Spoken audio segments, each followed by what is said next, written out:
Speaker, in New York last week, President Obama, Prime Ministers Brown and Rudd, President Sarkozy and Hu Jintao all stood up to represent their countries on the world stage in preparation for Copenhagen.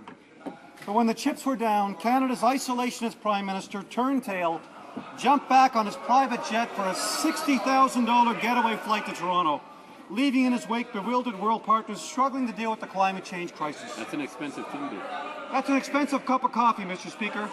Why did the Prime Minister shirk his responsibilities? The Honourable Minister of Foreign Affairs. Order. Mr. Speaker, contrary to what my honourable colleague says, the Prime Minister did not shirk his responsibilities. The Prime Minister assumed his responsibilities and we worked as a team. And now, Mr. Speaker, talking about a team, one thing I can say coming from Quebec is that there is no team there. There are two teams over there, and that's why today they don't have a member for Brassa. The Honourable Member for Ottawa South. Order.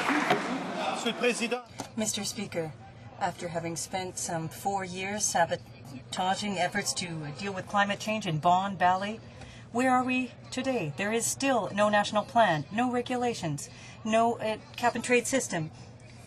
No one can expect them to meet their intensity targets. Why are they doing this for Canadians? Why are they attacking China and India instead of working on the signing of an international agreement? Is it because they simply want the summit in Copenhagen to be a failure?